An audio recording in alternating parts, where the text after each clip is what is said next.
नमः पार्वती पतये हर हर महादेव। सद्गुरुनाथ महाराज की जय।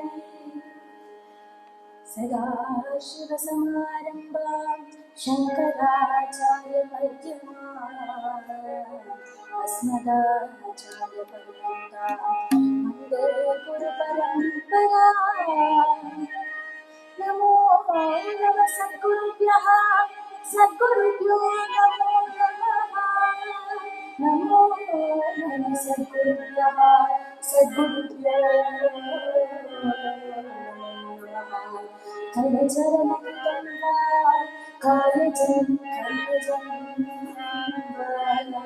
श्रवणीयजं मानसं वा परादं विहितमहितं वा सर्वमेतत्क्षमस्व।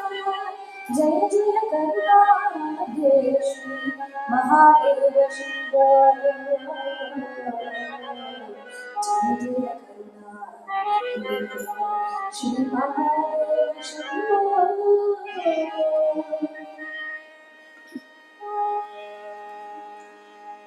பெரியவாளுடைய அனுகிரகத்தினாலும் ஸ்ரீ ஸ்ரீ கிருஷ்ணகிரி கிட்டானாவுடைய அனுகிரகத்தினாலும் இன்றைய தினம் அவிட்டமான சிவனுக்கு யதாசக்தி பார்வதி கல்யாண சரித்திரத்தை அனுபவிப்போம்.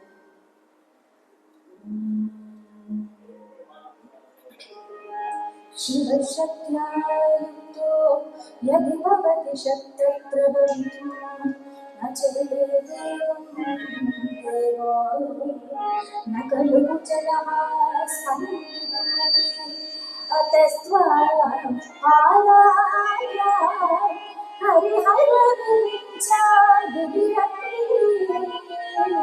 प्रणन्तुं स्तोत्रतुल्या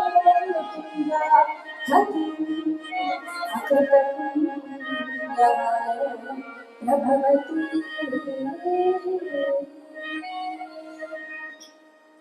சிவசக்தியா யுக்தோ சௌந்தர்ய அழகர்ல ஸ்ரீ ஆதிசங்கரர் சொல்லியிருக்கார். இப்படி ஆரம்பிக்கும் பொழுதே சிவசக்தியா யுக்தோ, ஏன்னா ரெண்டு பேரும் ஒரே ஸ்வரூபமா இருக்கிறதுனாலதான் ஆரம்பமே சிவசக்தியா யுக்தோ அப்படின்னு ஆரம்பிக்கிறாராம் அப்படின்னு ஸ்ரீ அண்ணா சொல்வார்.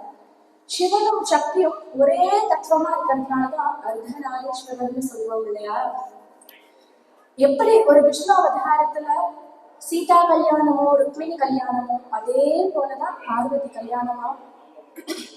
சிவனை ஆகாசமா சொல்றோம், பூமிய சக்தியா சொல்றோம், அதுல விளையக்கூடிய பயிர்கள் எல்லாம் குழந்தைகளா சொல்றோம், அவர்களுடைய குழந்தைகளா சொல்றோம். அப்படிப்பட்ட சிவனும் சக்தியும் நித்திய தம்பதிகளாம். பொதுவா சிவனும் சக்தியும்னு சொல்லும் பொழுதே ரெண்டு பேரும் பிரித்து வழிபடக்கூடிய வழக்கம் உண்டாம். சில பேர் சக்தியை மட்டும் வழிபடுவா, அதுக்கு பேர் சாக்தம்னு சொல்வாளாம். ஸ்ரீ அண்ணா சொல்வார் அதுக்கு அழகா. ஒரு காசு இருக்கு, அதுல தலை பூன்னு ரெண்டு பாகம் இருக்கு இல்லையா. எனக்கு தலை பகுதி மட்டும் வேணும், பூ வேண்டாம் அப்படின்னு சொன்னா அவனுக்கு அர்த்தம் தெரியாதவன், அவன் முட்டாள்னு அர்த்தமா. எப்படி ஒரு காசுல தலையையும் பூவையும் பிரிக்க முடியாதோ, அதே போலதான் சிவனையும் சக்தியும் பிரிக்கவே முடியாதாம். இதுக்கு ஒரு உதாரணமா, சக்திங்கிறது ஒரு குணம், அது அந்த சிவபெருமான் என்கின்ற குணியை அவலம்பிச்சுதான் இருக்கான்.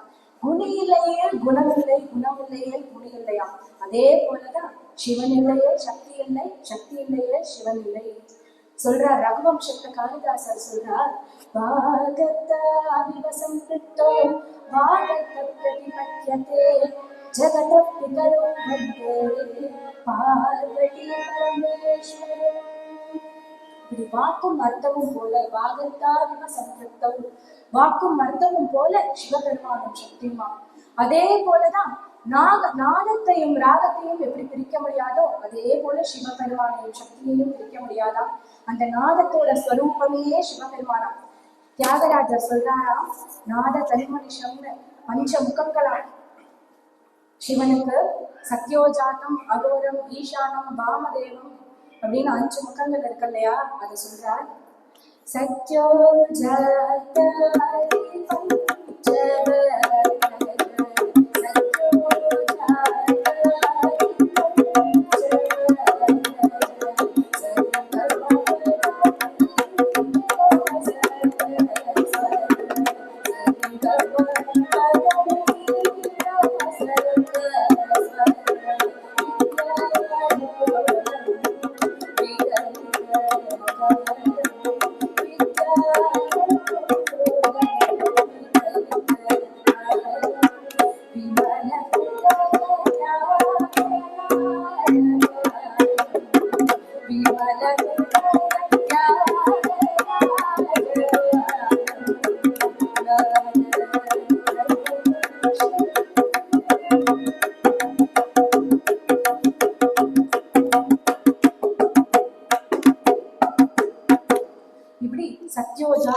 ஈசானம் வாமதேவம் தற்புருஷம் அகோரம்னு 5 முகங்களிலிருந்து ஆகிய 7 ஸ்வரங்களும் தோன்றிருக்கான். அப்படிப்பட்ட நாதம் சிவபெருமான விதமான ராகம் அம்பாலா. ஸ்ரீமத் சங்கர பூஷண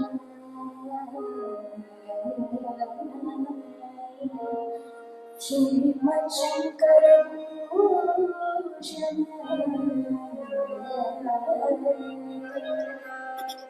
श्रीमत् शंकर भूषण शंकर भूषण शंकर भूषण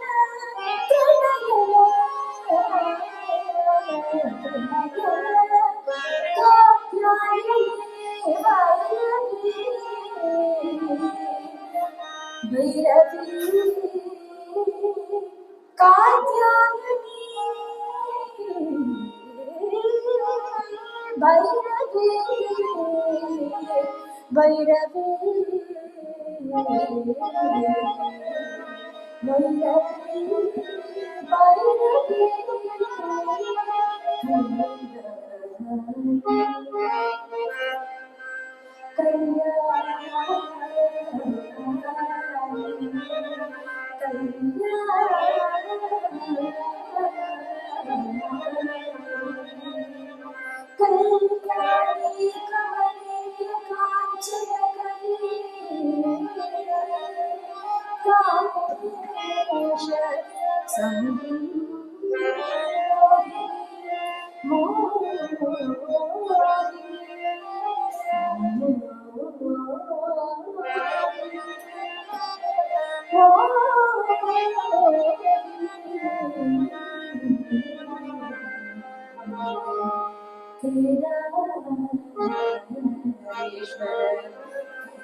காப்பியோ பைரவியோ மோகனமோ கேதாரமோ எல்லாம் அம்பாளோட சுரூபமே.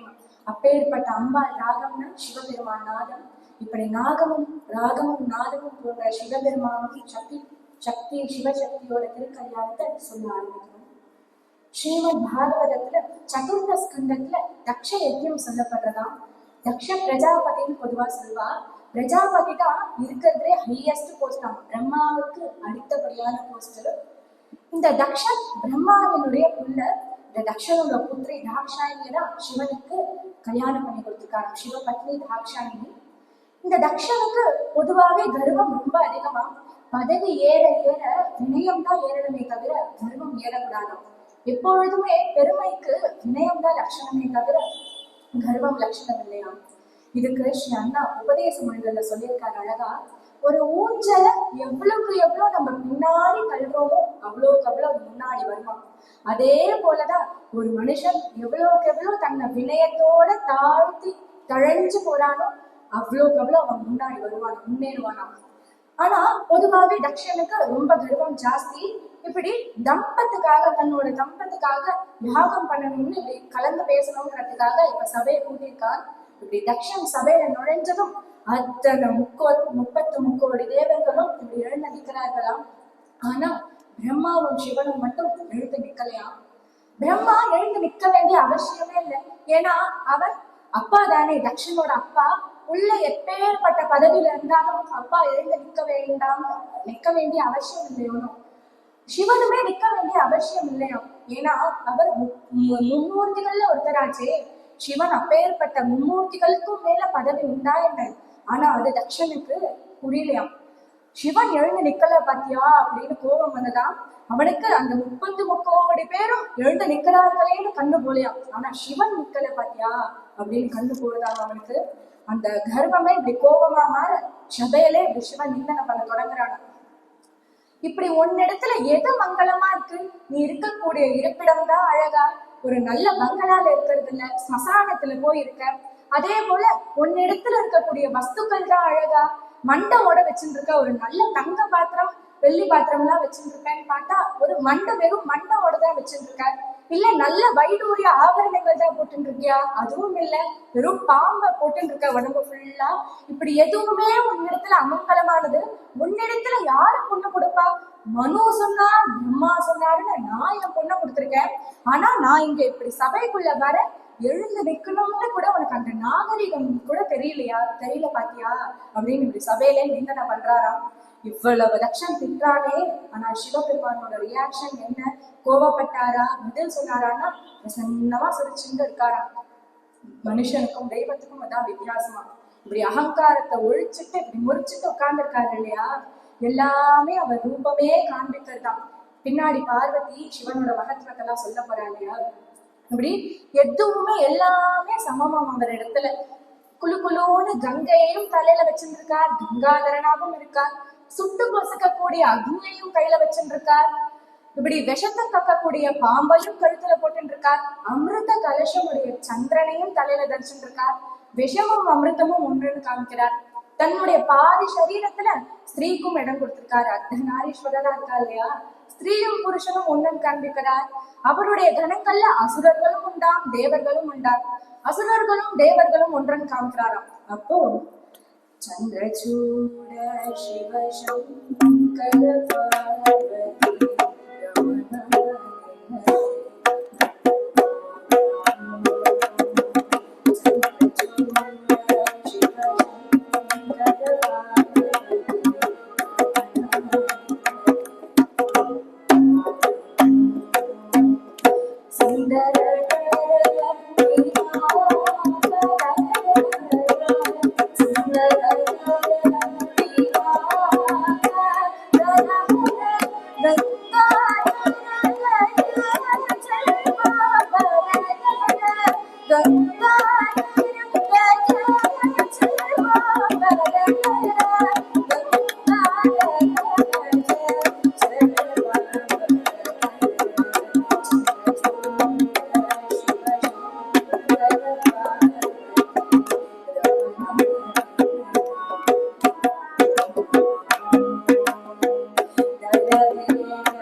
இப்படி விதவிதமா கங்காதரனாகவும் இருக்கார், சந்திரசேகரனாகவும் இருக்கார், கையில வீணையும் வச்சிருக்கார், நடராஜனா இருக்காரு இல்லையா.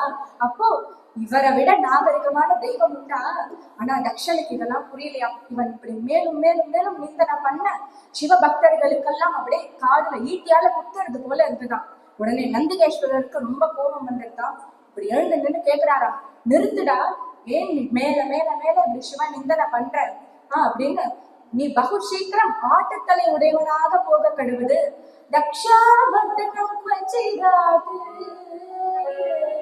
சாபம் கொடுத்தாராம். உடனே விஷ்ணு பட்சத்துல இருக்கிற பிருகுலா, நீ யாரா தட்சணை சபிக்கிறதுக்குன்னு சிவகணங்கள் எல்லாம் பூத கணங்களா போக கடுவதுன்னு இவர் சபிக்க மாட்டி அவர் சபிக்க. இப்படி பார்த்தாராம் சிவன். நம்ம இருக்கிறதுனாலதானே இந்த பிரச்சனை, நம்ம எங்கேட்டு கிளம்பிடலாம் அப்படின்னு முடிவு பண்ணாராம். கொஞ்சம் கூட முகம் சுழிக்கலையா, இப்படி சாந்தமா பத்தனு எழுதாராம், சட்டுன்னு கிளம்பிட்டாராம். கௌரவமா இருக்கிறவால அவர்தான் கண்முகம் இருக்கு. ஒரு வார்த்தை பேசலையாம், முகமும் சுழிக்கலையாம், அவர் மாட்டுக்கு கிளம்பிட்டாராம். இப்படியே பல நாட்களா தக்ஷனுக்கும் சிவபெருமானுக்கும் இடையே பேச்சுவார்த்தையே இல்லையாம். ஆனா தக்ஷன் புத்திரியிலான சிவனுக்கு கல்யாணம் பண்ணி கொடுத்துட்டார், சிவ பத்னியாச்சு. அவர் ஒரு சமயம் கைலாசத்துல பந்து விளையாடிட்டு இருக்காளாம். சின்ன குழந்தை தானாம் தாக்ஷாயினிக்கு, 7 வயசு தானாம். இப்படி பந்து விளையாடிட்டு இருக்காளாம் கைலாசத்துல. அப்போ அங்க ஆகாச மார்க்கமா தேவதைகள்லாம் போறாளாம். அப்போ இந்த பொண்ணு தாக்ஷாயினி பந்து விளையாடுறத பார்த்துட்டு, என்னமா தாக்ஷாயினி இங்க பந்து விளையாடிட்டு இருக்க, போலையா? உங்க அப்பா ஒரு யாகம் பண்றாரே, நீ போலையா? அதுக்கு எங்களுக்கெல்லாம் பத்திரிகை வச்சு கொடுத்துருக்காரு அப்படின்னாலாம். அப்படின்னு சொல்லிட்டு அந்த தேவதைகள்லாம் போயிட்டாளாம். தாக்ஷாயினிக்கும் நம்ம அப்பா யஜ்யம் பண்றாரு, நம்ம போகணும் அப்படின்னு தோணித்தான். அது என்னமோ பிறந்தாத்து ஆசையா என்னன்னு தெரியல, பிறந்தாத்துல தெரிஞ்சவாளோட குழந்தைக்கு காது குத்துனா 10 நாள் முன்னாடியே போய் ஃபங்க்ஷன் முடிஞ்சு 10 நாள் கழிச்சு வந்தா போறோம்னு தோணுமா. ஆனா உட்காரத்துல ஒரு ஃபங்க்ஷன்னா நெருங்கின சொந்தத்தோட கல்யாணமா இருந்தாலும் இப்படி மாப்பிள்ளை முடிச்சு தாலி கட்டின அடுத்த செகண்ட் கிளம்பணும்னு தோணுமா. சிவன் இடத்துல எப்படி கேட்கறதுன்னு தெரியலையா தாக்ஷாயினிக்கு. இப்படி போய் அவதான் கழுக்குன்னு பேசுவாளாம். தாக்ஷாயினிட்ட எல்லாம் கத்துக்கணும், எப்படி பேசணும்னு கத்துக்கணும் அவள்கிட்ட இருந்தா. இப்படி போய் சிவன் இடத்துல, எங்க அப்பா யாகம் பண்றாரே, நம்ம போக வேண்டாமா அப்படின்னு கேட்டா என்ன பதில் வரும் தெரியுமா? ஆமா, உங்க அப்பா யாகம் பண்ணி கிழிச்சா அப்படின்னு பதில் வரும்னு அவருக்கு தெரியுமா. அதனால உங்க மாமனார் யாகம் பண்றாரே, நம்ம போக வேண்டாமா அப்படின்னு கேக்குறாளாம். பிரஜாபதே சுரஸ்ய சாம்பிரதம் प्रजापतेस्तेष्वसुरस्य साम्प्रतम् निर्यापितो यज्ञमहोत्सवस्तिले वयं च दत्रापि सदा ममामते यज्ञातिकानि विभुता प्रजन्ति. ஒரு யாகம் பண்றாரே, நம்ம போக வேண்டாமா? பொதுவா தெய்வ காரியங்களுக்கெல்லாம் பத்திரிகை வச்சு அழைக்கணும்னு அவசியம் இல்லை. தேவ காரியங்கள், கல்யாணம் போன்ற விசேஷத்துக்கு தான் பத்திரிகை வச்சு கூப்பிடணும்னு வழக்கம். இது யார் வேண்டுமானாலும் போலாமே, நம்ம போக வேண்டாமா அப்படின்னு தாக்ஷாயினி கேக்குறாளாம். கூப்பிட்டு போனா அது சாதாரணம், கூப்பிட்டும் போகலன்னா அது அதர்மமா. கூப்பிடாம ஏன் என்ன கூப்பிடாம விட்டேன்னு உரிமை பாராட்டின்னு போறது தானே பிரேமையினுடைய லட்சணம், நம்ம போக வேண்டாமா அப்படின்னு சிவபெருமான இடத்துல கேக்குறா. உடனே சிவன் சொல்றார், நீ சொல்றதெல்லாம் நியாயம்தாமா, தர்மம் தான். ஆனா கூப்பிடாம ஏன் என்ன கூப்பிடாம விட்டன்னு கேட்கறது பிரேமை இருக்க வேண்டிய இடத்துலமா. உங்க அப்பாவோ எங்கேயாவது என்னை கூப்பிட்டா நான் வந்துட போறேனே பயப்படுறார், நம்ம எப்படிமா அங்க போக முடியும்? மதியார் தலைவாசல் விதியார் அப்படின்னு சொல்லிட்டு இல்லையா.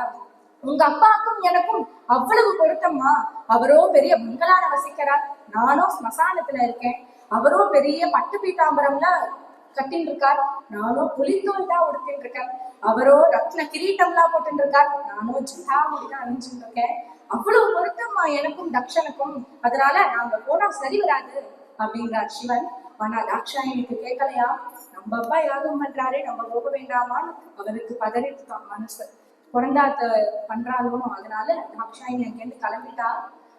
அப்படி போய் அங்க போய் அந்த யாகம் நடக்கிற இடத்துல பார்த்தோன்னுதான் தெரியுதுதான், இத்தனை நாளா அவ சிவத்வேஷம்னு மட்டும்தான் நினைச்சிட்டு இருந்தா. அவ அப்பா ஒரு சிவத்வேஷின்னு மட்டும்தான் நினைச்சிட்டு இருந்தாளாம். அங்க போய் பார்த்தாதான் சிவனுக்கு கொடுக்க வேண்டிய ஆகுதி எல்லாம் நிறுத்தி வச்சிருக்காளாம், சிவனுக்கு கொடுக்க வேண்டிய ஹவிர்வாகங்கள் எல்லாம் நிறுத்தி வச்சிருக்கா. அங்க போய் பார்த்தா சிவன் நாமத்துக்கே துவேஷம்னு இப்பதான் தெரியாதான். இப்படி கேட்கிறா தக்ஷன் இடத்துல தாக்ஷாயினி, ஏன்பா எந்த நாமம் உலகத்திலே சொல்றதுக்கு சர்வ சுலபமோ, எந்த நாமம் எல்லாரையும் கரையேற்றுமோ, உலகத்துல இருக்கிற எல்லாரையும் கரையேற்றுமோ, அந்த நாமத்துல உனக்கு துவேஷமா? யக்ஷரம் நாம கிரேரிதம் நாம் சக்ரித் பிரசங்காத அகமாஷு சங்கீதத்து பவித்ர கீர்த்திம் தமலங்கிய சாசனம் பவானகோ துவேஷ்டி சிவம் சிவேதரஹா. எல்லா பொதுவா துவேஷம் காட்டப்பட்டவர்கள்ட்ட தான் துவேஷம் காட்டுவா. ஆனா இவரோ எல்லாரையும் பார்த்து சிரிச்சுட்டு இருக்காரே, கருணாமூர்த்தியா இருக்காரே, அவர் இடத்துல உனக்கு துவேஷமா அப்படின்னு கேக்குறாளாம். இவரை நம்பினவர் இது வரைக்கும் கைவிட்டதாக சரித்திரம் உண்டா அப்படின்னு கேக்குறாளாம்.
இதுவரைக்கும் அவரை நம்பினவர்களை கைவிட்டதாக சரித்திரம் உண்டா? உன்னை சொல்லி குத்தம் இல்லப்பா அப்படின்னு தன்னையே வெறுத்துட்டாளாம். ஏன்னா அப்பாவாச்சே தாட்சாயினியால சபிக்க முடியாது இல்லையா? ஒரு சிவ துவேஷிக்கு பொண்ணா பிறந்து இப்படி சிவனுக்கே மாலையிட்டேனே அப்படின்னு தன்னையே வெறுத்துட்டாளாம். ஒரு சிவ பக்தனுக்கு பொண்ணா பிறந்து சிவனுக்கு மாலையிடுற பாக்கியம் எனக்கு இல்ல பாத்தியா? இந்த சிவன் நீந்தன கேட்ட காது இருக்கக்கூடாது, இந்த சிவ துவேஷிய பார்த்த கண் இருக்கக்கூடாதுன்னு தன்னையே இப்படி யோக தாரையால உசுக்கிட்டாளாம். இது உடனே இப்படி பார்த்தோன்னே அப்பயும் சிவன் அப்படியே சாந்தமா கைலாசத்துல உட்கார்ந்துட்டு இருக்காராம். நாரதர் அங்கேருந்து வர கைலாசத்துக்கு, உங்க பத்தினி தாட்சாயினி சிவ நிந்தனை கேட்க முடியாம தன்னையே யோக தாரையால உசுக்கிட்டாலே, இன்னும் நீங்க இப்படி சாந்தமாவே இருக்க போறீங்களா? நம்ம ஒரு பாடம் கற்பிக்க வேண்டாமா தக்ஷனுக்கு அப்படின்னு சொல்றாராம். பதில் கேட்க வேண்டாமா அதுக்கு அப்படின்னு சிவன் தன்னுடைய சட்டையிலிருந்து வீரபத்ரன் என்கின்ற அம்சத்தை கலப்பி விடுறாராம். ஒவ்வொரு சமயமும் ஒரு அம்சத்தை கலப்பி விடுவாராம். விதவிதமான அம்சங்கள் உண்டு இல்லையா அவருக்கு. இப்போ வீரபத்ரன் என்கின்ற அம்சத்தை கலப்பி விடுறார். அந்த வீரபத்ரன் யஜ்ஞம் நடக்கிற இடத்துக்கு போய் எல்லாத்தையும் சர்வநாசம் பண்ணி இப்படி தேவர்களுக்கு எல்லாம் தப்பல் கொடுத்து அக்னியெல்லாம் அணைச்சு தக்ஷனோட தலையை சீவிட்டார். இப்ப தக்ஷன் மாண்டு கிடக்கானாம். எப்பொழுதுமே தேவர்களுக்கு யாகம் பண்ணதான் சக்தியம், பலம் ஜாஸ்தி. இப்போ யஜ்ஞம் பாதியில நிக்கிறதோடய அவளுக்கெல்லாம் பலம் கம்மியா. இப்போ இப்படி சிவன் இடத்துல பிரார்த்திக்கிறார்களாம், நீங்கள் தான் எப்படியாவது இப்படி யாகத்தை நடத்தி கொடுக்கணும். தக்ஷனோ மாண்டு கிடக்கான், நீங்கதான் பரம கிருபாலுவா, எவ்வளவு குழந்தையா இருக்காராம். இப்படி நீங்க தான் தக்ஷனை எழுப்பணும்னோட அப்படியா எழுத விட்டுடுறே அப்படின்றாராம். குழந்தை போல சொல்றாராம். எப்பொழுதுமே சிவபெருமானுக்கு தக்ஷன் மேல துவேஷம் இருந்ததே இல்லையா? அந்த தக்ஷனோட கர்வம் தான் பிடிக்கலையே தவிர என்னைக்குமே தக்ஷனை பிடிக்கலன்னு இருந்ததே கிடையாதான். எப்பொழுதுமே ஒருத்தனை பர்சனா பிடிக்கல அப்படின்னு சொல்லவே கூடாது. அவனோட அந்த குணம் பிடிக்கல, அந்த கர்வம் பிடிக்கலன்னு சொல்லலாமே தவிர அவனையே பிடிக்கல அப்படின்னு சொல்லவே கூடாது. அதே போலதான் சிவபெருமானும் இந்த தக்ஷனோட கர்வத்தை அழிக்கிறதுக்கு தான் இந்த பாடம் புகற்றார். இப்போ சிவபெருமான் இங்கேருந்து இந்த சீவி கிடக்கிற சரீரம் மாண்டு கிடக்குது இல்லையா தக்ஷனோட சரீரம், அத ஆட்டுத்தலையை வச்சு எழுப்பி விடுறார். ஏன்னா நந்திகேஸ்வரர் சாபம் கொடுத்திருக்காரு இல்லையா, தட்சா பஸ்மம் போல ஆட்டுத்தலையா பூக்க கடவுள்னு, அதனால ஆட்டுத்தலையை வச்சு எழுப்பி விடுறாராம். இப்போ கேக்குறாராம், இவ்வளவு பராக்கிரமம் இருக்கே சிவபெருமானுக்கு, மாண்டு கிடக்கிற சரீரத்தை எழுப்பி விடுற பராக்கிரமம் இருக்கே, அப்போ நல்ல தலையை வச்சு அதே தலையை வச்சு எழுப்பி விடலாமேன்னா, அதான் சொல்றா இந்த இடத்துல ஸ்ரீ அண்ணா சொல்றாராம், தக்ஷன் ஆட்டு தலையோட சிவ நிந்தனை நல்ல தலையோட சிவ நிந்தனை பண்றதை விட, சிவ துவேஷா இருந்ததை விட ஆட்டு தலையோட சிவ பக்தனா சிவனுக்கு பூஜை பண்றதே மேலாம். ஸ்ரீ அண்ணா சொல்வார் இத. இப்படி தக்ஷனை இப்படி எழுப்பி விட்டோன்னு யஜ்ஞமும் பூர்த்தியாதான், கர்வம் அடங்கிடுத்து, தக்ஷனோட கர்வமும் அடங்கிடுத்து. இப்போ அங்கேருந்து விஷ்ணு இப்பதான் வராது. அங்கேருந்து சமத்துவம் சொல்றாராம், சிவனும் நானும் என்னைக்குமே ஒண்ணுதான், மனுஷனுக்கு மனுஷனே துவேஷம் பார்க்க கூடாதுங்கும் போது தெய்வத்துக்கு தெய்வம் துவேஷம் பார்த்தா அது சம்பளமாகாது, அதனால என்னைக்குமே துவேஷம் பார்க்க கூடாது அப்படின்னு சமத்துவம் சொல்றாரு. இப்போ தாட்சாயணி ஆசைப்பட்டா இல்லையா, ஒரு சிவ பக்தனுக்கு பொண்ணா பொறுத்து மாலையிடணும்னு ஆசைப்பட்டா இல்லையா சிவனுக்கு, இப்போ சிவனுடைய பரம பக்தனான ஹிமவானுக்கு பொண்ணாக பொறுக்கிறா. பர்வத ராஜகுமாரியாக பார்வதியா பிறகுறாளாம். கிரிஜாவுடைய புள்ளங்கிறதுனால கிரிஜான்னு பேராம் அவளுக்கு.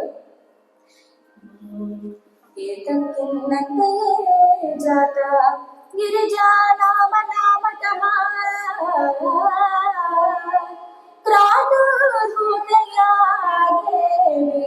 सत्येषां चक्षुप्रदा देवदुर्मयो नरसुश्चातरामनाः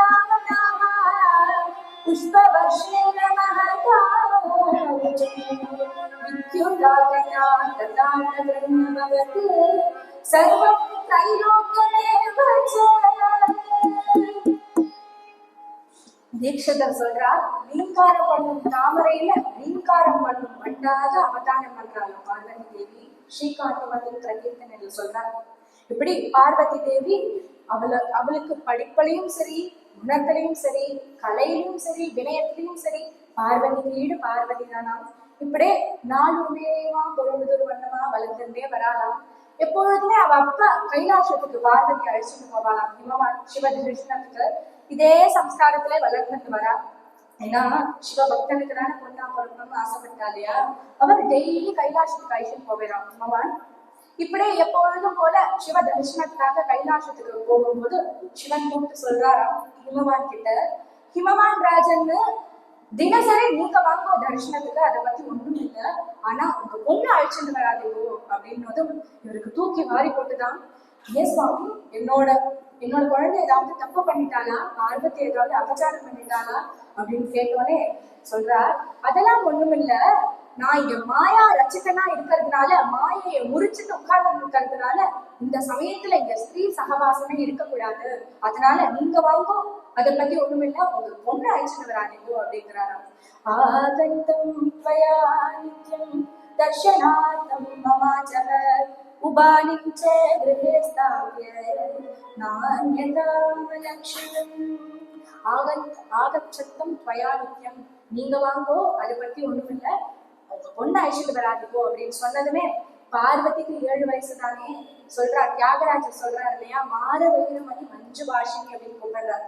கிளி போல பேசுவாள் அந்த பார்வதி. அந்த கிளி மொழியுடைய பார்வதி கேட்கிறாளாம், இப்படி நீங்க என்ன வரக்கூடாதுன்னு சொல்றீரே, மாயா ரசிகனா இருக்கேன் மாயா ரசிகனா இருக்கேன்னு சொல்றீரே, எங்களெல்லாம் ஆட்டி வச்சுருக்கிற மாயை ஆட்டி வைக்கிறது என்னமோ நீங்க தானே, அதனால மாயை உங்களை இங்க ஆட்டி வச்சிருன்னு சொல்றது எனக்கு பொருத்தமாவே இல்லையே.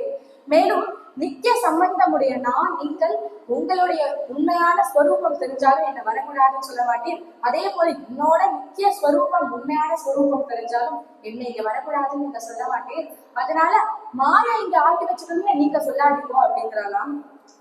தத்துவம் சாதகிருதி சூக்ஷ்மா பகவன் தத்தி விஞ்ஞதா பாவத்யா தத்வச ஸ்ருத்வா மகேஷோ வாக்கியம் பிரவீதே.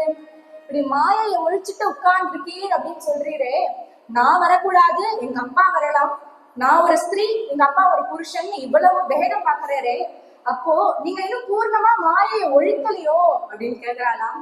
இப்படி கேட்கணும்னு எதிர்பார்த்துதான் சிவன் பேசவே ஆரம்பிக்கிறாராம். ஏன்னா மற்ற குழந்தைகளை போல எதுவுமே தெரியாம தன்னிடத்துல வராளா, இல்ல தன்னோட சத்தும் அருமை பெருமை தெரிஞ்சும் தன்னிடத்துல வராராம்னு பார்வதியை பரீட்சை பண்ணி பார்க்கணும்னு அவருக்கு ஆசையாம் சிவபெருமானுக்கு. அவளை யாராவது பரீட்சை பண்ணி பார்த்துட முடியுமா? இப்படி சொன்னது, இப்படி பதில் சொன்னதுமே அவருக்கு ரொம்ப சந்தோஷமா, இப்படியே நீ இங்கேயே எனக்கு கைங்கரியம் பண்ணிட்டு இருக்கலாம் அப்படின்னு சொன்னாலே தினமும் புஷ்ப கைங்கரியம் பண்ணுவாளாம், புஷ்பத்தெல்லாம் கட்டி சுவாமிக்கு போடுவாளாம். இப்படி கோவில்ல நம்ம ஸ்வீகரிப்போமோ அதே போல சுவாமிக்கு அந்த புஷ்பத்தெல்லாம் போடுவாளாம். சிவனுக்கு நடக்கக்கூடிய வேதாந்த விசாரங்கள் எல்லாம் கேட்டுட்டு இருப்பாளாம் ஏகாந்தமா. அந்த சமயம் தாரகாசுரன் என்கின்ற ஒரு அசுரன் கிளம்புறாங்க. போதான் அவன் ஒரு வரம் வாங்கிட்டு இருக்கான் பிரம்மாவின் இடத்துல. தனக்கு யக்ஷனாலும் மரணம் கூடாது, கிங்கரனாலும் மரணம் கூடாது, படிச்சவனாலும் மரணம் கூடாது, படிக்காதவனாலும் மரணம் கூடாது, கோட்டீஸ்வரனாலும் மரணம் கூடாது, ஏழைனாலும் மரணம் கூடாதுன்னு இப்படி விதமா வரம் வாங்கிட்டு இருக்கானா. இவன் எவ்வளவு இன்டெலிஜென்டா வரம் கேட்டாலும் அந்த புத்தியை கொடுத்ததே பகவான் தானே. அப்போ அவர் எவ்வளவு இன்டெலிஜென்டா இருக்கு. கடைசியில இவன் வரம் கேட்டு முடிச்சதும் கடைசியில ஒரு குழந்தையாலதான் மரணம் அப்படின்னு தீர்மானம் ஆயிடுது. ஏன்னா குழந்தைய படிச்சவன்லயும் சேர்த்தியாக்க முடியாது, படிக்காதவன்லயும் சேர்த்தியாக்க முடியாது. ஒரு குழந்தைகிட்ட இப்படி பேசணும்னா எல்லாம் தெரிஞ்சவரையே தோணுவாங்க. அதுகிட்ட பேசும்போது திடீர்னு பார்த்தா ஒண்ணுமே தெரியாத மாதிரி தோணுவாங்க. அதனால அதை படிச்சவன்லயும் சேர்த்தி கிடையாது, படிக்காதவன்லயும் சேர்த்தி கிடையாது. குழந்தைய ஏழையிலும் சேர்த்தி கிடையாது, கோட்டீஸ்வரன்லயும் சேர்த்தி கிடையாது. ஏன்னா அந்த குழந்தையோட அப்பா வேணா கோட்டீஸ்வரனா இருக்கலாமே தவிர அந்த குழந்தைய அக்காவும் கோட்டீஸ்வரன் சொல்லிட முடியாது இல்லையா. அதனால அவன் ஏழையும் கிடையாது, குழந்தை கோட்டீஸ்வரனும் கிடையாது. அதனால குழந்தையாலதான் வரணும் அப்படின்னு தீர்மானம் ஆயிடுது. ஆனா அந்த குழந்தை அப்பேற்பட்ட குழந்தையா இருக்கணும். எல்லாரும் அத்தனை தேவர்களும் அந்த சிவனுக்கும் சக்திக்கும் உண்டான முருகனை எதிர்பார்க்கிறார்கள். ஆனா தேவர்கள் எல்லாம் கையாண்ட முறை தப்பா. எப்படி மற்ற ரிஷிகளை ஒரு ரம்ப மேனக ஊர்வசி தபச கலைப்பார்களோ அதே போல முயற்சிக்கிறார்களாம். சிவபெருமானும் மற்ற ரிஷிகளும் ஒன்னாயிடுமா? சிவனோட பரத்வம் புரிய வேண்டாமோ? இப்படி மன்மதனை அனுப்புறார்களாம். புஷ்ப பானத்தை பிரயோகம் பண்ணணும், காமத்தை கலக்கணும்னு மன்மதனை அனுப்புறார்கள். சுவாமி பகவான் எப்பொழுதுமே எதை நீ போடுற ஏவரன்னு பார்க்க மாட்டாராம். நீ எந்த மனோபாவத்தோட போடுற அதுதான் பார்ப்பாராம். எந்த எண்ணத்தை தான் பார்ப்பாராம். இப்போ ஒரு லட்சார்ச்சனை பண்றோம் சுவாமிக்கு, அத பக்கத்து வீட்டுக்காரன் ஒழியணும் அப்படின்னு நினைச்சுட்டே பண்ணா அதை ஏத்துப்பாரா? அது போய் பார்ப்பாரா என்ன? அதனால எண்ணம் தான் முக்கியமா. கண்ணப்ப நாயனார்னு ஒரு நாயனார் சிவலிங்கம் அழுக்கா இருக்கே அதை பார்த்துட்டு ஜலத்தை வாயில பிண்டம் பூண்டு துப்பினாராம் லிங்கத்து மேல. ஆனா அத சிவன் பிரசன்னமா அப்படி சகஸ்ர கணக்கா அபிஷேகமா எழுதிட்டாரு இல்லையா. அதே போல இன்னொரு நாயனார் கல்ல விட்டு எறிஞ்சாராம், அதையும் புஷ்பம் போல பிரசன்னமா எழுதிட்டார். இதே போலதானே மகாபாரதத்துல பார்த்தசாரதி கிருஷ்ணன் பார்த்தசாரதியா இருக்காங்க இல்லையா. பீஷ்மர் இப்படி போடுறார், சகஸ்ரநாமம் சொல்லி அம்ப ஏவுறாரு இல்லையா, விஸ்வக்ஷேன மகா வசக்காராயண மகான்னு. இருந்தாலும் கிருஷ்ணன் ஒரு அம்பு கூட கீழே விழுந்துட கூடாதுன்னு ஆசையா வாங்கினான் தன். அதனாலதான் ஸ்ரீ அண்ணா சொல்றார், இன்னைக்கும் பார்த்தசாரதி பெருமாளோட முகத்துல புள்ளி புள்ளி புள்ளியா இருக்கும் பீஷ்மர் ஏவில அம்போட மாற்றம். அதனால எப்பொழுதுமே பகவான் மனோபாவத்தை தான் பார்ப்பாரு, எதை போடுறேன்னு பார்க்க மாட்டாரு. இப்போ இந்த ஒரு சமயம் பார்வதி எப்பொழுதும் போல மாலை கட்டி போடுறதுக்காக இருக்காங்க. கனக குசுமமாலா காத்தவே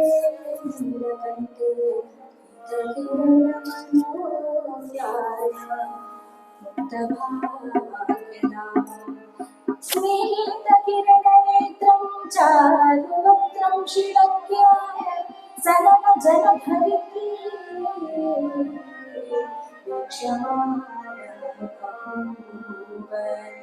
கான புராண ஸ்லோகம். பார்வதி எப்பொழுதும் போல சுவாமிக்கு புஷ்பத்தை கட்டி இப்படி சுவாமிக்கு போடணும்னு முக்தமான முகத்தோட நிக்கிறாராம். சிவபெருமானும் கம்பீரமா அதை ஸ்வீகரிச்சுக்கிறதுக்காக இப்படி நிக்கிறார். இதுதான் தக்க சமயம்னு மன்மத்தன் புஷ்ப பானத்தை ஏவரான். சிவனுக்கு தெரிஞ்சு போயிட்டான், யாரோ துஷ்பிரயோகம் பண்றா, விகாரத்தை கலக்கணும்னு யாரோ புஷ்பபானத்தை ஏதிருக்கான்னு தெரிஞ்சு போயிட்டான். சிவபெருமானுக்கு 3 கண்கள், சோமன் சூரியன் அக்னின்னு 3 கண்கள். சோமன்னா சந்திரனா, சூரியன் அக்னி, இந்த 3வது கண்ண அக்னி இப்படி அவன் துஷ்பிரயோகம் பண்றான்னு தெரிஞ்சோடனே இந்த 3வது கண்ணை திறந்தாரோ இல்லையோ, சாமாதி நிகம சஞ்சார சோமாதி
இப்படி இந்த 3வது கண்ணான அக்னியை திறந்தாரோ மன்மத்தனுடைய குஷிக்கு போயிட்டான்.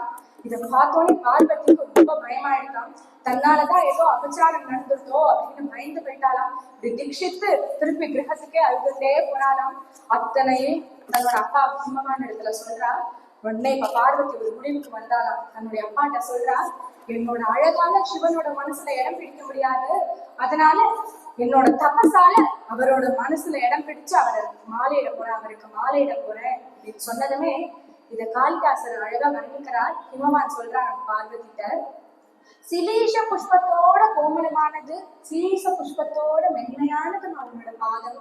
நீலாம் தபஸ் பண்ணா தாங்குமா? ரிஷி பத்னிகள்லாம் பண்ணா தாங்கும், நீயோ சின்ன குழந்தை, ஆத்துல இருந்தே தபஸ் பண்ணா சிவம் ஏத்துக்க மாட்டாரா என்ன அப்படின்னதும் பார்வதி சொல்றாளாம், தபஸுக்கு முக்கியம் மனசுதான்ப்பா, வயசு இல்ல. அன்னைக்கு ஆஞ்சநேயர் தன்னால இந்த கடல் தாண்ட முடியுமா அப்படின்னு யோசிச்சிருந்தா சீதாவை சீதா தேவியை காப்பாத்திருக்க முடியுமா அப்படின்னு கேட்கிறாராம். எப்படி அவர் சிவபெருமான் என்னைக்குமே உன்னோட ஆச்சாரத்தையோ விசாரத்தையோ நாகரீகத்தையோ குணத்தை மட்டும் தான் பார்ப்பார், இதை எதையும் பார்க்க மாட்டார். அதனால நான் தபஸ் பண்றதுக்கு தயார் பண்ணிக்க போறேன் அப்படின்னு சொல்றாராம்.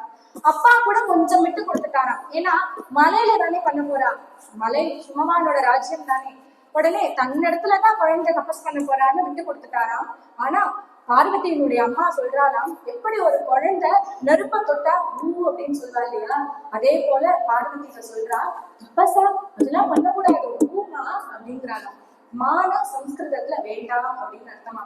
அதெல்லாம் தபசெல்லாம் வேண்டாம் அப்படின்னு சொன்னதுனாலதான் அவளுக்கு உமா அப்படின்னு பேரா. இப்போ இப்படி தபஸ்க்கு கிளம்புறா. சிஷ்யுஷனுக்கு ரெண்டு பேர் தன்னோட சகிகள் தோழிகள் அழைச்சிட்டு போறா. எப்போதுமே தபஸ் பண்றவா எல்லாரும் முனிவர்கள் எல்லாம் கீழே கிடக்கக்கூடிய பர்ணத்தை எடுத்து வாயில போட்டுக்கிறது உண்டாம் தபஸ். ஆனா இவ அந்த கீழே கிடக்கக்கூடிய பர்ணத்தை கூட வாயில போட்டுக்காம தபஸ் பண்றாளாம். அதனாலதான் அவனுக்கு அபர்ணா அப்படின்னு பேரு. எப்போதுமே தபஸ் பண்ணணும்னா சரீரத்தையும் மனசையும் சமத்துவமா கொண்டு வந்தாதான் தபஸ் பண்ண முடியும் இல்லையா. அதனால சுகதுக்கே சமேதத்வா லாபாலாபம் ஜெயா ஜெயம், இப்படி தன்னோட மனச சுகதுக்கம் லாபம் நஷ்டம் வெற்றி தோல்வி எல்லா கர்வங்களுக்கும் எல்லாத்துக்கும் சமமா இருக்கணும் இல்லையா. அது மனசு ஓரளவுக்காக நம்ம கண்ட்ரோல்ல இருக்கிறோம்னா சரீரமும் நம்ம கண்ட்ரோல்ல இருக்கணும். அதனால அஷ்டாங்க யோகம் யமம் நியமம் பிராணாயாமம் பிரத்யாகாரம்னு தன்னோட சரீரத்தை தயார் பண்ணி இப்படி கடுமையா தபஸ் பண்றா. அதனால வெயில் காலத்துல பஞ்சாக்னிக்கு நடுவுல இப்படி கட்ட வர நுனியில தபஸ் பண்றாங்க. அதே போல மழை காலத்துல எப்படி ஒரு சுட்ட செங்கல் எப்படி இப்படி கொதிக்குமோ, ஒரு துளி மழை ஜலம் பட்டோனே புகை வரும் இல்லையா புஷ்ன்னு, அதே போல வெயில் பூரா கடுமையா தபஸ் பண்ணதுனால அவளுடைய ரோமங்கள்ல இப்படி ஒரு மழை துளி ஜலம் பட்டோனே அவரோட உடம்புல இருந்து புஷ்ன்னு புகை வரலாம். அப்படி கடுமையா தபஸ் பண்றா. இப்படி ஒவ்வொரு ரித்துலயும் பண்றாளாம். குளிர்காலத்துல கழுத்து முட்டும் தண்ணீர்ல அவளோட சந்திரன் போன்ற முகம் மட்டும் தெரியும்படி தபஸ் பண்றாளாம். இப்படி விதமா தபஸ் பண்ணி கொஞ்ச நாள் விஸ்ராந்தி எடுத்துக்கலாம்னு ஆசிரமத்துக்கு வர. அந்த சமயம் ஒரு அதிதி ஏழை கிழவர் வரார், பிரம்மச்சாரி கிழவர் வரார் அந்த இடத்துக்கு. அதிதி வராரேன்னு பூஜை எல்லாம் பண்றா அவளும் நம்ம சக்கியும். இப்படி பார்த்தாராம், யாருமா நீ, ஒரு வாரின பூங்குடி போல இப்படி மாறி போய் இருக்கியே, யாருமா நீ அப்படின்னதும் அவ சொல்றதுக்கு வெக்கப்பட்டு தன்னோட தோழிகள் இப்படி கடை கண்ணால பார்த்தாலாம். அவ தோழிகள்லாம் சொல்றாளாம், எங்க சகி என்னோட தேவி பார்வதி தேவி சிவபெருமானுக்கு மாலை இடணும்ங்கிறதுக்காக இப்படி கடுமையா தபஸ் பண்றா அப்படின்னதும் தூக்கி வாரி போட்டுதான் அவருக்கு. என்னது சிவபெருமான மாலை இடணுமா, சிவ சிவ சிவா அப்படின்னு காதை பத்திட்டாரா. ஏமா இப்படி தபஸ் பண்றேங்கிறியே, யார கல்யாணம் பண்ணிக்கணும்னா உனக்கு வேற யாருமே கிடைக்கலையா, அவர்கிட்ட நாகரிகம் இன்னும் கிடையாது அவர்கிட்ட அப்படிங்கிறாராம். சன்யாதரயதே ரூபம் மாதாஹிதம் பிதா சுத்தம்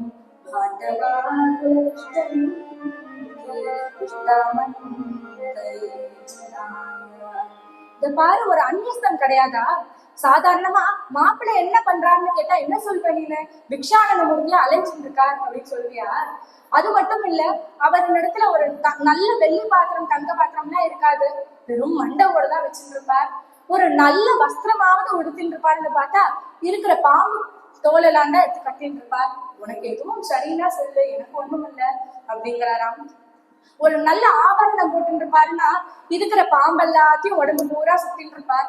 பெரிய பாம்பை எடுத்து கழுத்துல போட்டுட்டு இருப்பார், குட்டி பாம்பை எடுத்து கங்கணமா குண்டலமா போட்டுட்டு இருப்பார், நடுத்தரமான பாம்பு எடுத்து கங்கணமா போட்டுட்டு இருப்பார், 3 பாம்பை முடிச்சு போட்டு பூனலா போட்டுட்டு இருப்பார்.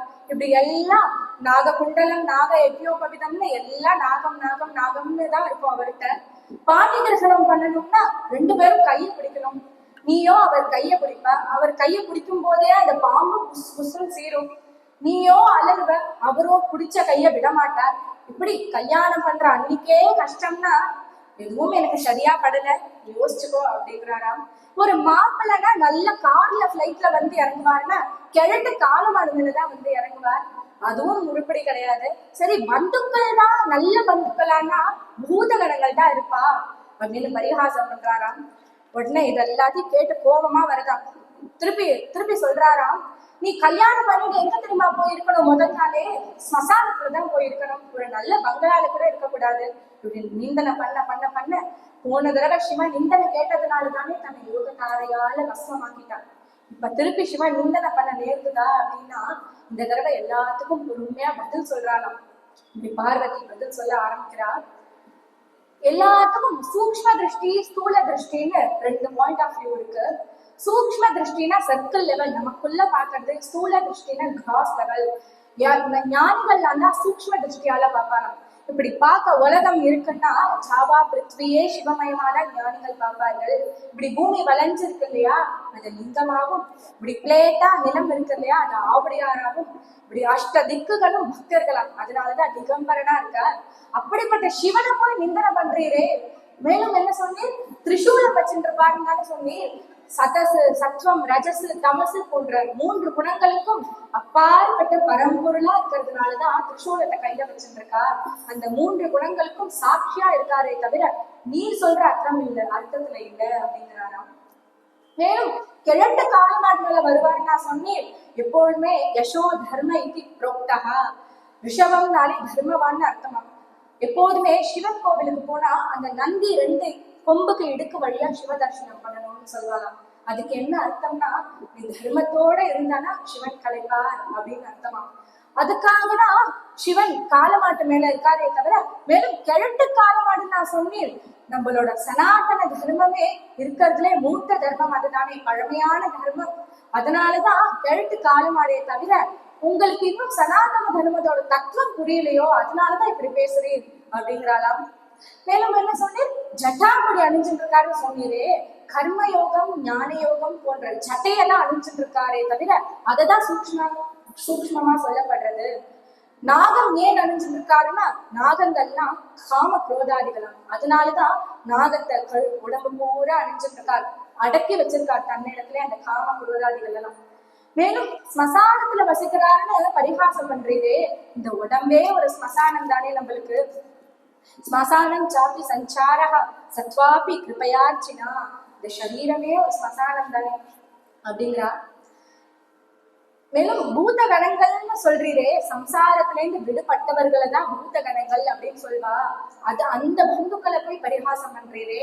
இந்த உடம்பே ஒரு ஸ்மசானம்னு சொன்னா இல்லையா, ஒரு நல்ல பூமியில 30 சரீரம் போக 300 சரீரம் போக 30,000 சரீரம் போக போக போகதானே அந்த நல்ல பூமியெல்லாம் ஸ்மசானமா மாறுது.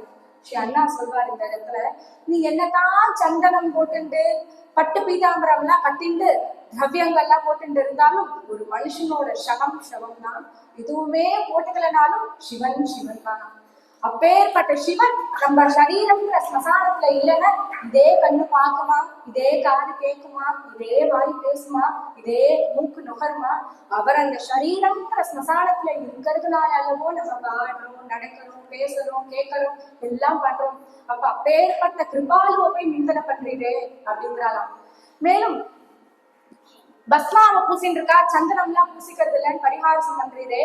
எப்பொழுதுமே அவரோட சிவன் கோவில்ல போனீங்கன்னா விபூதி தான் பிரசாதமா கொடுப்பாரு. தத்தியோட புளியோதரை எல்லாம் கொடுக்க மாட்டாங்க. ஏன்னா அவரோட இடத்துல ஒவ்வொன்றும் வைராக்கியத்தை போதிக்கக்கூடியதான் இருக்குமா.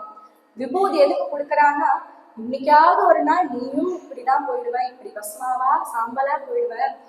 ஒரு மனுஷன் என்னதான் பெரிய படிப்பு படிச்சிருந்தாலும், எவ்வளவு கோட்டீஸ்வரனா இருந்தாலும், எவ்வளவு சாதனை புரிஞ்சாலும் ஒரு நாள் இல்ல ஒரு நாள் இந்த மாதிரி ஸ்மசானத்துல பஸ்மாவாதான் இருப்பீங்க அப்படின்னு சொல்றதே தவிர இப்படி சூக்ஷ்மமா புரிஞ்சுக்கணுமே தவிர பரிகாசம் பண்ணக்கூடாது அப்படின்னு சொல்றார்.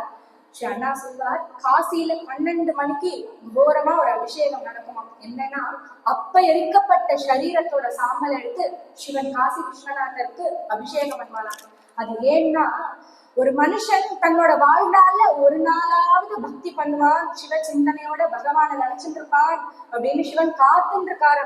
ஆனா அந்த மனுஷன் ஒரு நாள் கூட சிவ சிந்தனையில பகவான நினைக்கவே இல்லைன்னா, அப்படியாவது தனம் தனம் தனம்னே ஸ்மரணை இருந்துச்சுன்னா, அவன் செத்த பிறகு அவனுடைய சாம்பல், அவனோட சரீரத்தை எரிக்கப்பட்ட சாம்பலை தன் மேல பூசிண்டாவது அவனோட சரீரம் அவனோட சாம்பலை எனக்கு அர்ப்பணம் பண்ணிட்டான் அப்படின்னு சொல்லி கரையேற்றுவாராம். அப்படிப்பட்ட கிருபாலுவ நிந்தனை பண்றீரே அப்படிங்கிறாராம். இந்த நிந்தனையை பண்றதை விட்டு சிவ சிவ சிவா என்று 4 வார்த்தை சொல்லக்கூடாதா அப்படிங்கிறாராம்.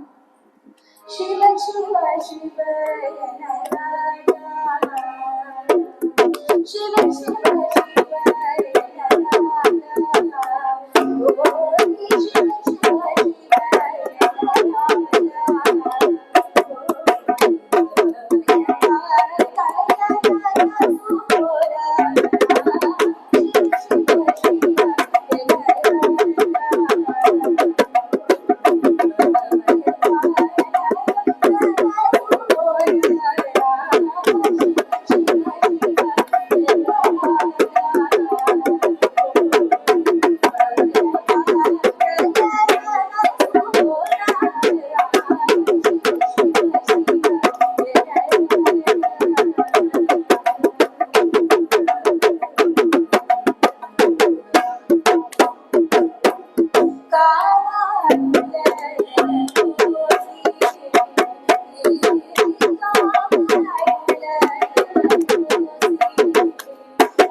பரம பாமல அருள தனமுல ரோசி.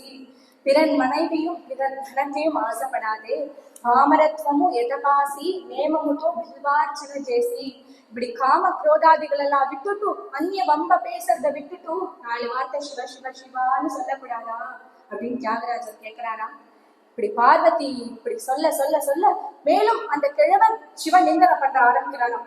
உடனே பார்வதிக்கு ரொம்ப கோபம் வந்ததுதான். இப்படி தோழிகளை பார்த்து, உங்களுக்கு என்ன என்ன இந்த வேலை, சிவன் நிந்தனை பண்ற இடத்துல என்னடி வேலை, வாங்க கிளம்பல அப்படின்னு சொல்றாங்க. துளசிதாசர் சொல்றாராம், சம்பு ஸ்ரீபதி அபவார சுரநியத அந்தகம் ஹிதம ஜாதா அந்த அப்படிங்கிறார் துளசிதாசர். இந்த இடத்துல எந்த இடத்துல சிவன் நிந்தனை நடக்கிறதோ அந்த இடத்துல ஒரு க்ஷணம் கூட இருக்கக்கூடாதான். முடிஞ்சா ஜீக்கு காடே அப்படிங்கிறாராம். எந்த நாக்கு சிவன் நிந்தனை பண்ணிருக்கோ அதை வெட்டிடும் அப்படிங்கிறாராம். முடியலையா அந்த இடத்த விட்டு கிளம்பிடு அப்படிங்கிறாராம். இப்படி இந்த சிவன் நிந்தனை தாங்க முடியாம தோழிகள் இப்படி வாங்கன்னு பார்வதி இப்படி இழுத்துட்டு போகிறதுக்குள்ள அந்த கிழவர் கைய பிடிச்சிட்டாராம், பார்வதியோட கைய.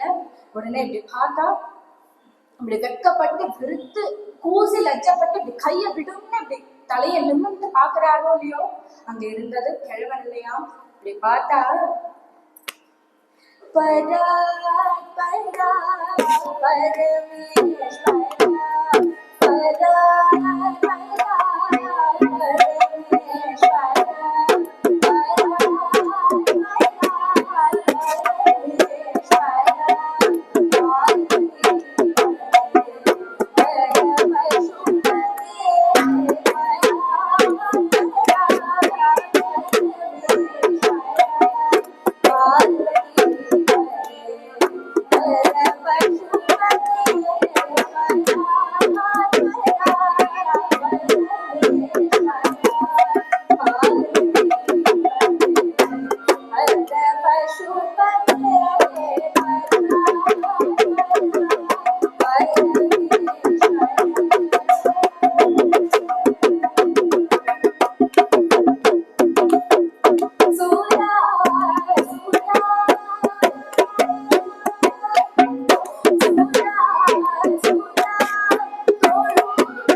சங்காஷன சந்திரசேகரன நீலகண்டனா மிருதங்க முகாரவிந்தனா சாட்சாத் சிவபெருமானே அப்படி நிக்கிறாராம்.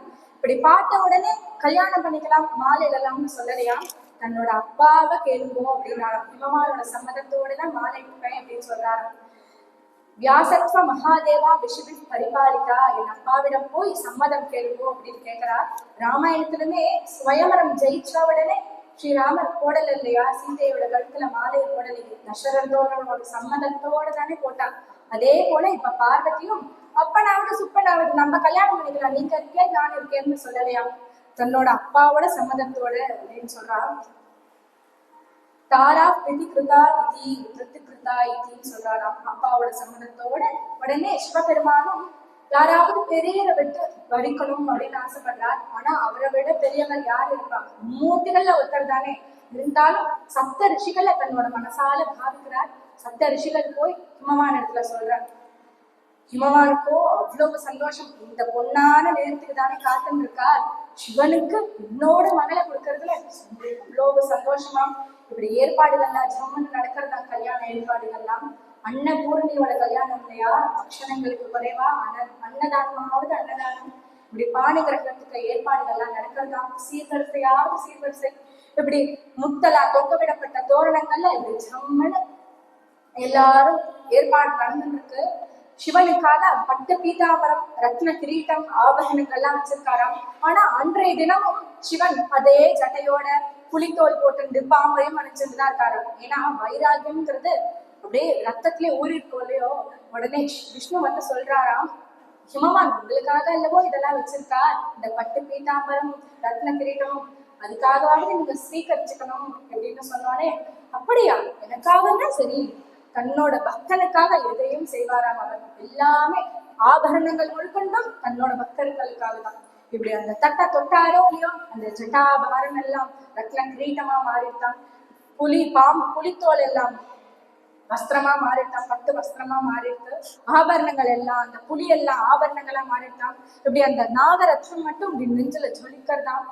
இப்படி கல்யாண வேஷத்துல மன்னார்குடி ராஜகோபாலன் எப்படி இப்படி காலமாடு பசுமாடு மேல இப்படி கைய போட்டு இருப்பானோ, அதே போல நந்திகேஸ்வரன் மேல இப்படி ஒருத்த கைய போட்டு ஜம்முன்னு நிக்கிறாராம். பக்திபுரி ஸ்தவத்துல சொல்றாராம், ஏகம் ஹஸ்தம் சிவ ரிஷபதேஹே பிருஷ்டதே லீலாயஸ்யம் கரசரசிஜேன உத்தரேணோபி புக்வா ஆகச்சந்தம் சஹஸ்ரகணே சைலகாஜேந்திர சன்மதே யாயாயாம் த்வாம் கமலவதனம் திவ்ய கல்யாணேஷம் சொல்றாராம். அந்த காசி விஸ்வநாதரே காசி யாத்திரை போற அழக சொல்றாராம். இப்படி பாணி கிரகணத்துக்கு பூர்வ கிரியெல்லாம் முடிச்சுட்டு இப்படி கூப்பிடுறாராம் விஷ்ணு பார்வதிய வர சொல்லுமா அப்படின்னு அவர் வராராம்.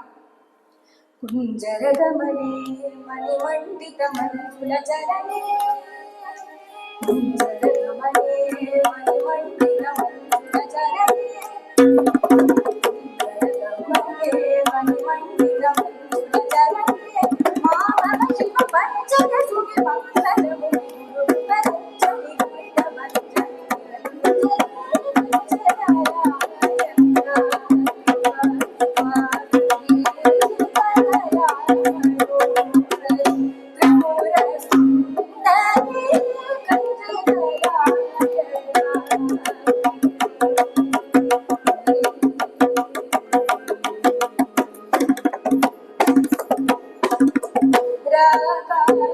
Shri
ரமணே யானையை போல நடந்து வராலாம்.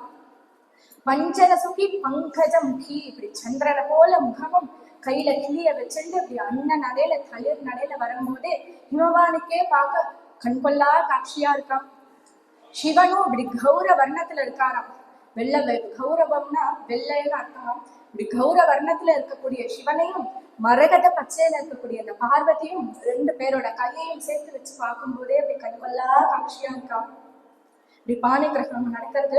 அத்தனை பேரும் ஹரஹர பார்வதி பதையே, ஹரஹர மகாதேவா அப்படின்னு சொல்றாராம் ஒருத்தர் சிவன். நம்ம பார்வதி பதையன்னு சொல்ல, இன்னொருத்தர் ஹரஹர மகாதேவான்னு சொல்ல இப்படி பாணி கிரகணம் பண்ணி கொடுக்கிறார்.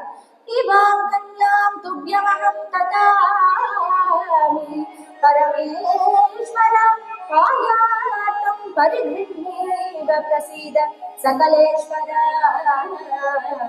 சகலேஸ்வர. நீ எப்படி என்னோட பொண்ணு எப்படி பாணி கிரகணம் பண்ணிட்டு லோகத்தையே இப்படி கட்டாட்சிக்கணும் அப்படின்னு வேண்டிக்கிறேன், ரட்சிக்கணும்னு ஹிமவான் சொல்றாராம் சிவன் கிட்ட. சிவபுராணம் ஸ்லோகம். இப்படி பாணி கிரகணம் நடந்து நித்திய தம்பதிகளா அப்படி பார்வதியும் பரமேஸ்வரனுமா காட்சி அளிக்கிறார்களாம். அதே பார்வதியும் பரமேஸ்வரனும் தானே இங்க ஜம்புகேஸ்வரரும் அகிலாண்டேஸ்வரனுமா இருக்கார். அப்பேற்பட்ட ரெண்டு பேரும் நம்மளுக்கு சகல விதமான மங்களத்தையும் தரணும்னு பிரார்த்திச்சுட்டு பார்வதி சரித்திரத்தை பூர்த்தி பண்ணிக்கிறது. ஹர ஹர பார்வதி.